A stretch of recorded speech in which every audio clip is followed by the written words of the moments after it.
Right. So we're going to continue on, and we're going to go with action reaction within a scene, how to make a scene flow, and how to make it engaging and easy to understand. And this is brought to you by. Oh, actually, I forgot to tell you what this series is. Obviously, you already read the title, so you know. So this is how to write engaging scenes, and this is brought to you by Master Edit. You can go to the Master Edit website by clicking on the link in the description there to your right, or to the bottom if you're in the channel. Master Edit is very cool. I use it all the time. You really got to just go check it out. It'll really make your life easier when it comes to editing. It'll make your stories that much better. Before getting into the action reaction part with it, that's sort of like micromanaging a scene. And it's sort of like little miniature inhale exhales within a scene, this action reaction concept. And it's one of the harder concepts to kind of really get one's mind around, but I think I can describe it in such a way that it'll make sense. At least I think I can. I'm usually pretty good at taking complicated ideas and making them simple to understand. So hopefully I've done a good job so far in this idea of scene and sequel, or inhale and exhale within scenes. And so we can see how they just kind of fold back and forth. And I just want to continue with this one really quick. So and also the reason I'm using these examples is I learned by example, and I know a lot of other people learn by example. So I'm showing these examples for it makes sense example-wise. And I'm showing different things to always keep asking yourself and how to make scenes engaging, because that you want to engage a reader. You want, let's see here, how do I word this? One of your main goals as a writer is to manipulate the reader's emotions without them realizing they're being manipulated. That's like one of your main goals. You want to have them be emotionally engaged in your writing. You want to affect their emotions. You want to use every trick you can to get them emotionally involved in your story. But you don't want them to feel like they're tricked. And so there's some tricks that are just so overdone you can't use them, because then the person feels tricked. Like, hey, he's trying to manipulate me, and they don't like that. Let's see here. Obviously, another main thing you want to do in your writing besides that, your like overall goal is you want a message. You want your story to have a message. You want it to change people's lives. You want to comment on the human condition, and that's where theme comes in. And I talk about that in the story structure. You can check that out on my playlist. Right. So continuing on here really quick then, we want to make this scene really tense. And notice how we took a simple idea to begin a novel with the girl going on a date that she really wants to go on because the guy is really popular, really sexy, and he is smart, he's funny. He's all the things that she thinks she wants in a guy. And she thinks she wants to be popular. Most likely, she finds out, hey, being popular is not really that big of a deal. And maybe she, whatever the kind of story it turns out to be, it can be like one of those cliche stories where she realizes that being unpopular was just as, was actually better, and she liked her old friends better, and, these new popular friends are kind of retarded. Maybe it turns into one of those stories where, she goes too far with the bad boy. He's kind of a bad boy, let's say, and she goes too far with the bad boy and ends up getting into drugs and stuff. Anyway, that's a different topic. So back to the engaging scenes. So it started out as a really simple scene. Hey, she's running late. She only has like 10 minutes left, let's say 15 minutes left before her date gets there, and she hasn't fixed her hair yet and hasn't brushed her teeth, whatever.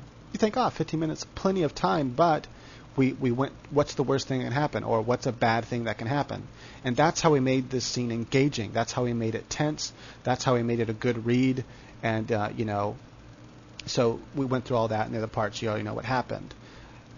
And now she's outside, and she's waiting for a date, and we decided to have the boyfriend show up. That's the next tense thing. And so her motivation is to get rid of him because she doesn't want the other guy to get jealous, whatever, and like dump her or something, or decide not to be with her.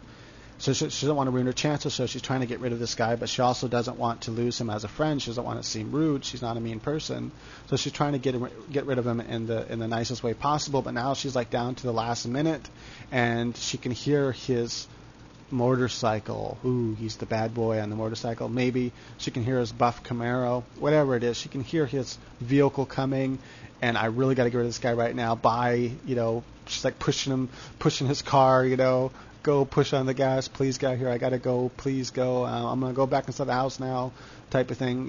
She tries to do whatever she can. But, we can make it maybe where she just gets rid of him just in time. But now you have to then think of a new thing to add tension, or have it.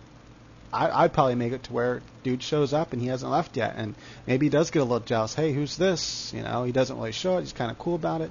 Who's this guy? So she then failed in that little mini goal, but she's still, trying to get her major goal, which is to go on this date. So this would be like a short scene if that's the way it was, because not a whole lot happened since we were like running out of time. So it's like one of those really short scenes that you go through some of these things and then you start over. Because sometimes the scene is you don't go through all of these steps. Sometimes you only go through a few of these steps, then you start over again. And that's what just happened here. Went through a few of these steps. She quickly failed to get rid of the guy, and then it's going to start over, where now the guy's there. We're not going to go into this part here yet. We're just going to go right back here, and so now she has to figure out how to make everything seem okay. Oh no, he's just a friend, he was just driving by. Hey, bye, get out of here now. I'm going on a date, and maybe it just kind of flows over okay, but she still kind of senses that maybe he's kind of tense. And after they're in the car, he's kind of like, hey, what was all that about? That's, you guys like aren't a thing, right? No, we're just friends, totally. And she doesn't want to mention that he's her ex, So she like totally, we can share her thoughts. I better not mention he's my ex, that might go over badly. So I'm just going to say, no, just a friend, And maybe that plays a part later where he finds out that it's her ex, from one of his friends or something, and that can turn into another kind of tense scene. Anyway, so now they're on their date, and then you have to think about, so what's her goal now? Her goal is now to please the guy, obviously, and to present herself properly and everything. And her hair looks fine, so she's not too worried about that. It's up and everything, so as long as it doesn't fall down, she'll be fine. So if we want to make the date bad, you can make her hair fall down, but anyway, it just depends what kind of story you're writing. But so you want to think of the next tense thing that happened. What's the next bad thing that can happen while they're on their date?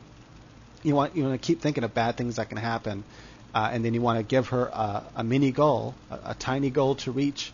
Maybe the next goal is to not make a fool of herself on the way, driving in the car. Or you can just skip the whole driving and just go right to the next part where they're actually on their date. They're where they're supposed to be, and maybe they are. And that's where you do like a pound sign to like skip ahead of time. If you don't necessarily have to, you can just like write a short transition.